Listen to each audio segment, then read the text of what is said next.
Muy buenas tardes, tengan todos, bueno, presentes, compañeros y profesor en especial. Esta tarde les vamos a exponer acerca de las diferencias entre el macro y micro administración del centro educativo. Esta presentación es liderada por Nicole Valverde, mi persona Stephanie Miranda y Vera Barrios.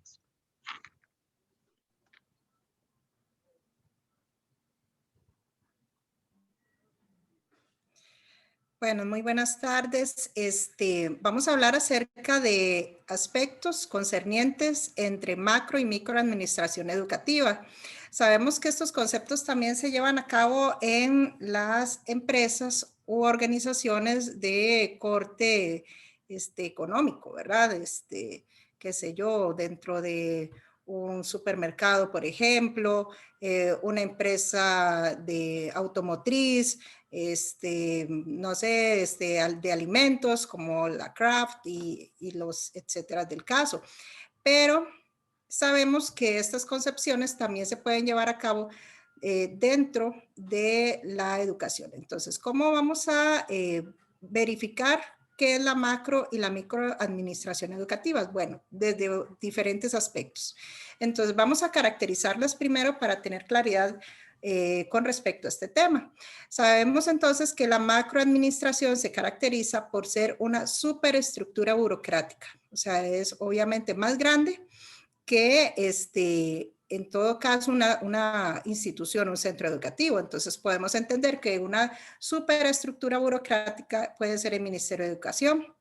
También se caracteriza por la descentralización y desconcentración. Esto quiere decir que a su vez existen otras dependencias que manejan la información que se da desde un despacho, por ejemplo, la de la ministra en nuestro caso, y otras esferas más altas.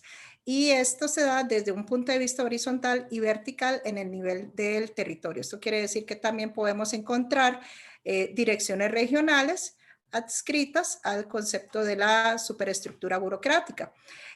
También tiene por defecto que se conforma de la administración pública, se desarrolla en el sector de los servicios. Entonces, por ejemplo, una dirección regional, en todo caso, servicios que puede dar son constancias de salario, desgloses de puntos por carrera profesional, aspectos como inscripción de títulos y demás. Sus niveles de organización corresponden a los gubernamentales, como lo hemos dicho desde el principio, y esta, digamos que es una panorámica de lo que es una macroadministración en términos educativos. Ahora bien, la microadministración lo podemos ver desde un centro educativo, una escuela, un colegio, un instituto, ¿verdad? Etcétera. Al ser tan pequeñas las concreciones son mucho más reducidas, entonces se centra en las instituciones educativas, como bien lo hemos dicho. Su alcance es territorialmente menor porque es obviamente una institución dentro de una comunidad, puede ser, ¿verdad? Se da a partir de una base en la operación efectiva de los servicios. Entonces, por ejemplo, si es una escuela, es un colegio bilingüe, es un IPEC, por ejemplo, etcétera, ¿verdad? Dependiendo de la modalidad.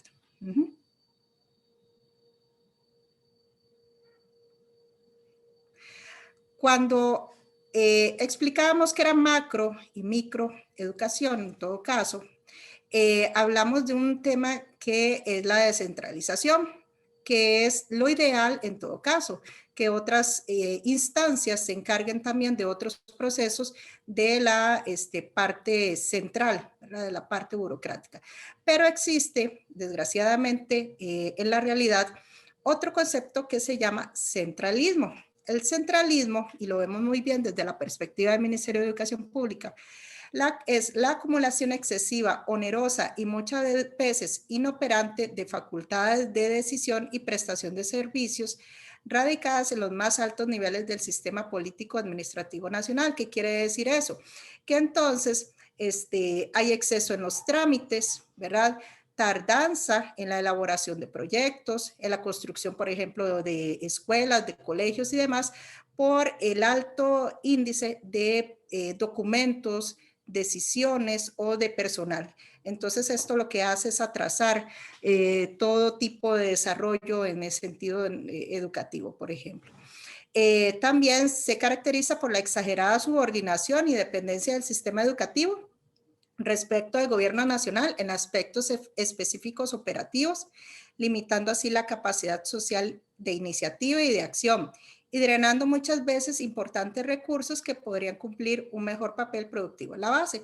Esto quiere decir que al tener una dependencia, por ejemplo, un centro educativo de las decisiones de una dirección regional o del mismo Ministerio de Educación Pública en los despachos, no puede desarrollar sus propias propuestas, sus propias ideas, los colaboradores no logran concretar sus iniciativas y se vuelve sumamente engorroso el engranaje educativo. Entonces, hay un atraso en todas las decisiones y la puesta en marcha de muchas actividades, ¿verdad? Entonces, ese es el centralismo, cuando en realidad no hay otras dependencias que desarrollan diferentes aspectos por concretar.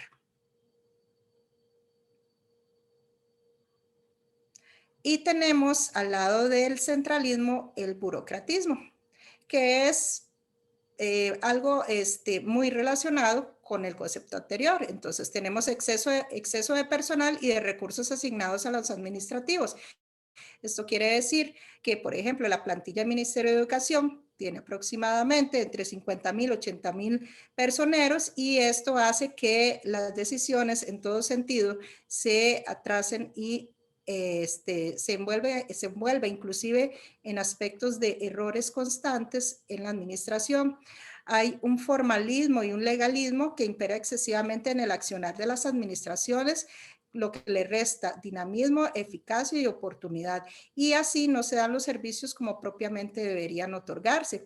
Representa la inadecuada aplicación del poder y los medios a cargo de las autoridades de los entes administrativos en relación con los fines y políticas del sistema. Inclusive hay, por ejemplo, puestos que no se sabe por qué existen, pero políticamente están fijados. Se repiten situaciones en los diferentes niveles y ámbitos del sistema educativo, restándole flexibilidad y eficiencia. Hay una repetición constante de trámites, de situaciones que en realidad podrían quitarse y hacer más flexible las operaciones. Y a menudo se frenan los intentos de innovaciones y de reformas porque tal vez políticamente no son correctos o no hay presupuesto o impera el coloquialismo de serruchar piso a los compañeros por querer desarrollar iniciativas, proyectos y estrategias, y en realidad esto envuelve también a toda una cultura nacional.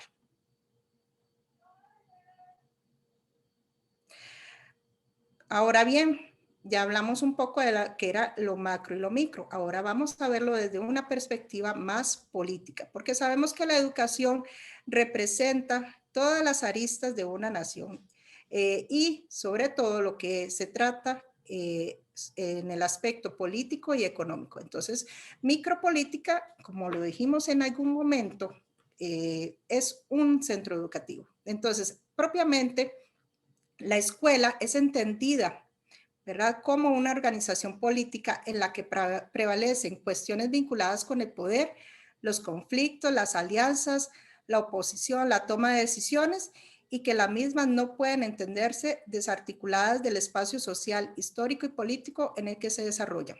Entonces, ¿qué es lo que pasa aquí? Por ejemplo, en una escuela hay obviamente muchas personas, hay docentes, hay estudiantes, hay padres de familia, hay toda una comunidad inmersa. Entonces, cuando obviamente se suscitan este tipo de situaciones, hay conflictos, hay luchas de poder y en realidad debemos comprender el centro educativo desde esta perspectiva, porque si no se comprende así, no se podría direccionar o realizar los lineamientos conforme con las necesidades que presenta la institución y quienes la conforman. Entonces, esa es en primera instancia la macropolítica. Ahora, debemos pensar propiamente la institución educativa como un ente que piensa, que valora, que interpreta, interactúa y se relaciona entre sí y va conformando o configurando día a día una organización. Entonces, cuando entendemos estos dos conceptos, podemos saber que la institución educativa no es un ente que está aislado de una ideología y de necesidades o de requerimientos de ciertas personas en un conjunto.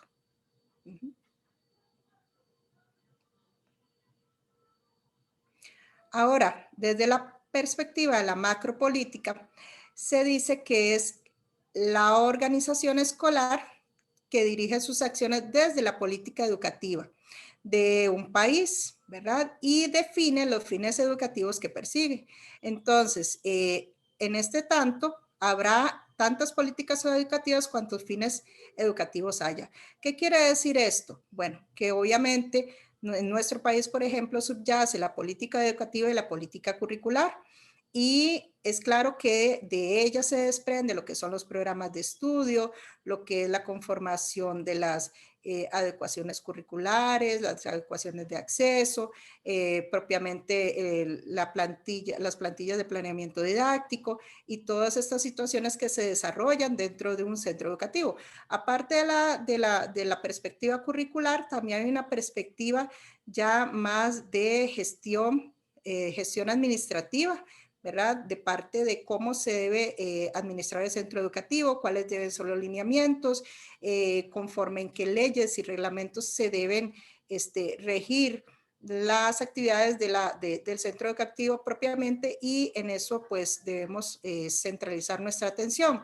También se comprenden cambios estructurales y organizacionales en el sistema educativo en uno o más de sus niveles. Por ejemplo, cuando se cambia la formulación del plan de estudios y con ellos el diseño curricular, o cuando se busca modificar la gestión institucional en las escuelas, que fue algo de lo que ya expliqué.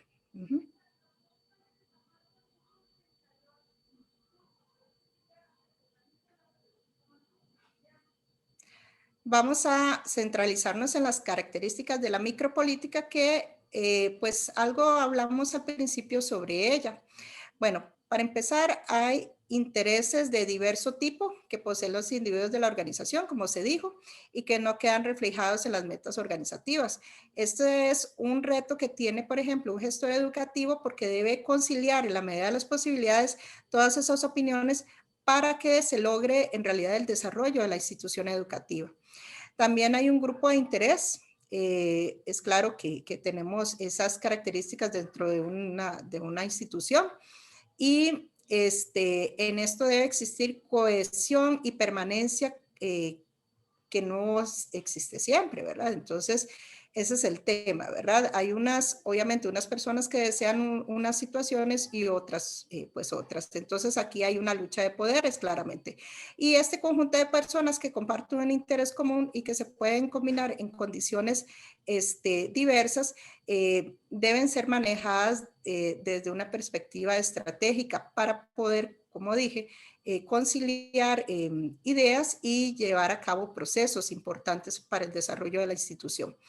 La palabra poder es sumamente imperante en la micropolítica y tiene dos dimensiones claves, que son la autoridad, que se podría ver desde el director, gestor educativo, el poder formal, y la influencia o poder informalmente ejercido, que puede ser el grupo de profesores, de docentes, quienes pues lideran en muchas ocasiones una institución, ¿verdad? Y esto hace que la figura del gestor educativo en ocasiones quede invisibilizada. También estas estrategias se utilizan para lograr fines que no siempre son adecuados, ¿verdad? También hay fines que son inadecuados, como bien lo sabemos, dentro de las instituciones.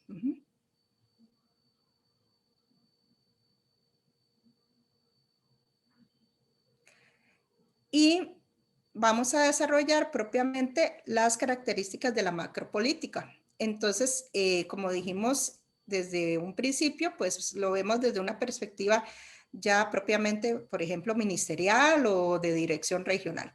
Entonces, por ejemplo, en estas ocasiones existen megatendencias a nivel nacional, regional y mundial que tienen relación, perdón, con los cambios tecnológicos, el rápido avance de las comunicaciones a nivel masivo, ¿verdad?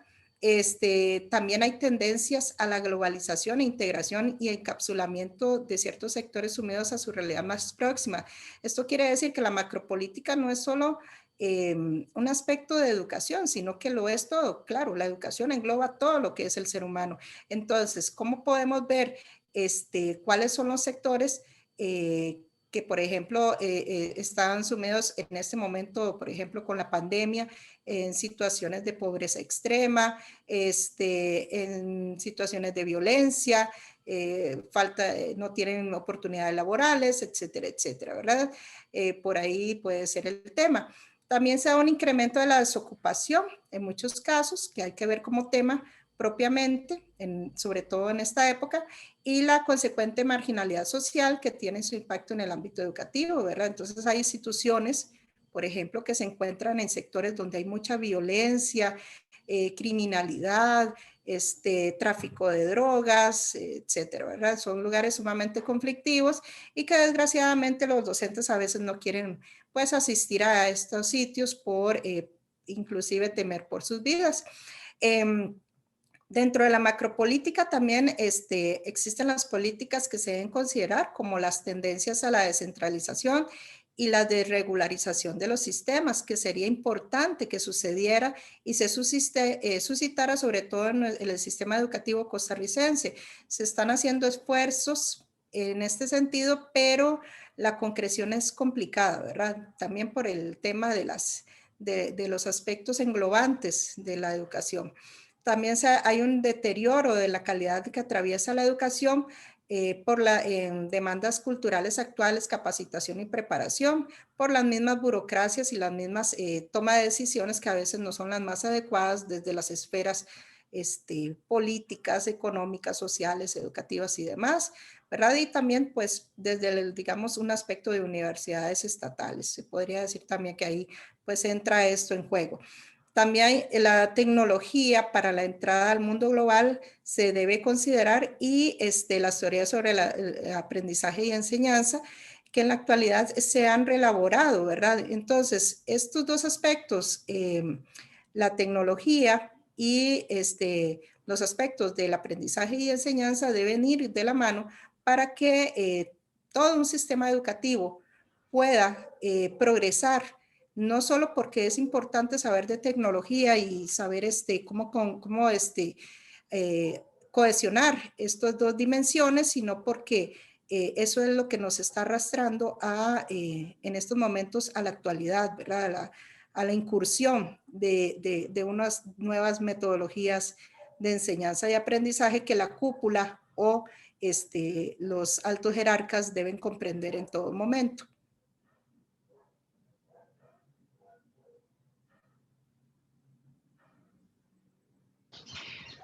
A continuación se profundizará acerca de las direcciones regionales de educación. En este caso se interpreta la Dirección Regional de Educación como un ejemplo claro de la macropolítica educativa.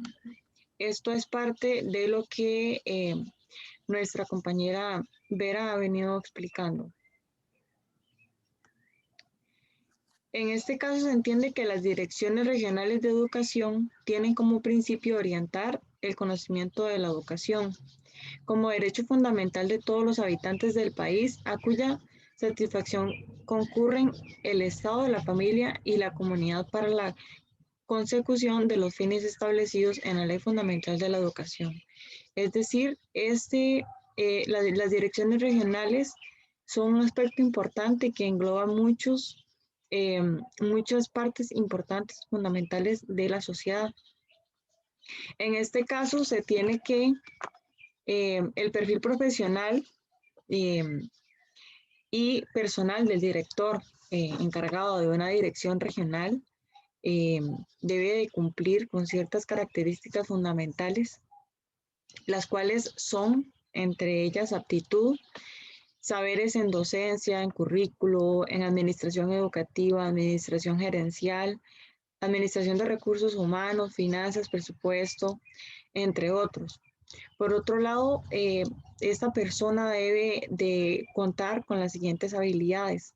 establecer procesos de diálogo, evidenciar un lenguaje corporal coherente, comunicarse adecuadamente de manera oral y escrita, saber escuchar, mantener el control emocional. Considero que este es uno de los aspectos más importantes, así como también establecer relaciones interpersonales satisfactorias, trabajar en equipo, liderar equipos de trabajo, trabajar bajo presión, que es lo que, bueno, en estos casos concurre mucho en las direcciones regionales. La toma de decisiones responsables y oportunas, guiar procesos de planificación, entre otros. Y las actitudes específicamente que debe contar esta persona son responsabilidad, cortesía, honestidad, transparencia, humanismo, solidaridad, autenticidad, entre otros.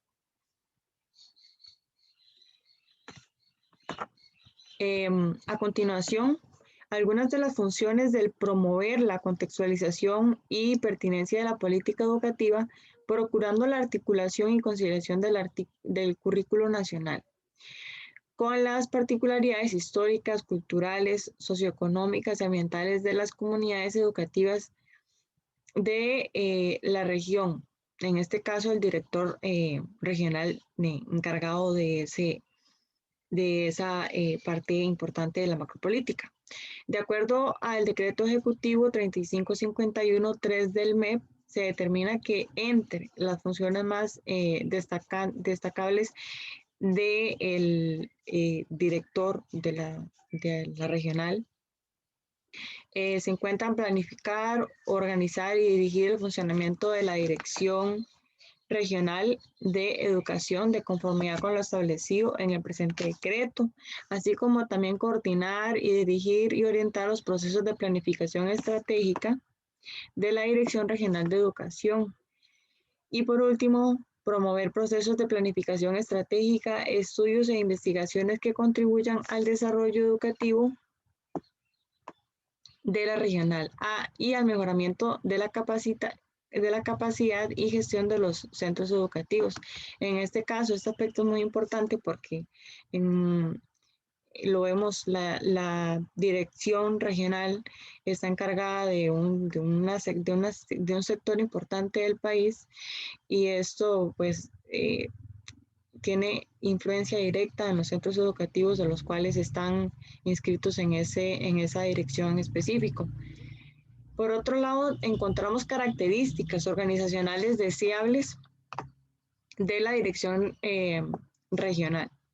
En este caso, se deberán caracterizar, por ejemplo, ser instituciones con identidad regional, la capacidad de generar trabajo en equipo, la adaptación al cambio y el mejoramiento constante. En este caso lo vemos, por ejemplo, con respecto a esta situación de la pandemia, cómo ha tenido que organizarse de manera rápida para no afectar el proceso de enseñanza-aprendizaje de toda aquella persona que se encuentra directa e indirectamente eh, vinculada a este proceso. Así también se encuentra el uso y el lenguaje común y la comunicación asertiva a lo interno, establecer procesos de comunicación efectiva con y entre los centros educativos, las relaciones interhumanas satisfactorias, muy importante también, así como también la necesidad de brindar un servicio de calidad al usuario, entre otros.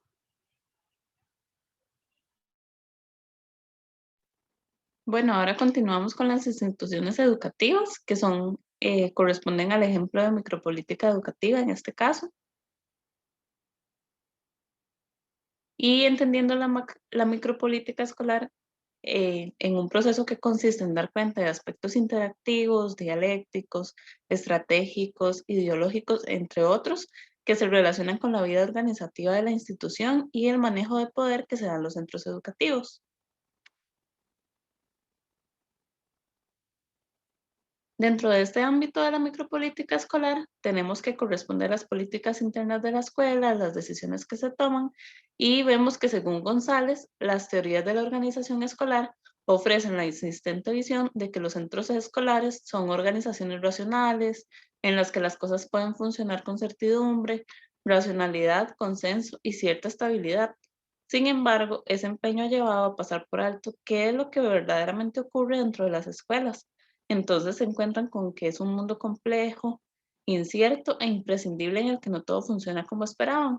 Es por eso que no siempre se puede aplicar la macropolítica como una receta mágica dentro de los centros educativos que requieren de tener de estas políticas internas que constituyen su micropolítica en la toma de decisiones para poder alcanzar los logros institucionales. Dentro de las características, tenemos que, bueno, se establece un modo de control porque, aunque no es lo ideal, en la mayoría de los casos se van elaborando las reglas según los intereses de quien dirige ese sistema, del centro educativo, y no tomando en cuenta lo que puede ser mejor para la institución. También existe una diversidad ideológica en la que la ideología de enseñanza que el profesorado posee es diferente en cada uno de los casos y esta se aplica en el aula, lo cual también implica, está dentro de la toma de decisiones que se hace. También tenemos los aspectos de poder y control, que en lo que se refiere al poder, influye quién lo tiene y para qué lo tiene dentro de la institución escolar. Asimismo, se resalta que no se pueden evitar los problemas y los conflictos dentro del centro educativo, pero que sí pueden comprenderse y solucionarse. Y dentro de la micropolítica, dado que el gestor es quien dirige la toma de decisiones de los centros educativos, el desempeño de esta persona debe ser orientar y dirigir en la institución todo lo correspondiente al clima organizacional y a un manejo adecuado de conflictos desde los procesos de evaluación y mejoramiento continuo que se den en el centro. Esto para poder llegar a mejoras que beneficien a la institución. También es una persona que debe tener liderazgo, establecer sistemas de comunicación, tomar decisiones para organizar los recursos y el talento humano de una manera efectiva que alcance el cumplimiento de los objetivos.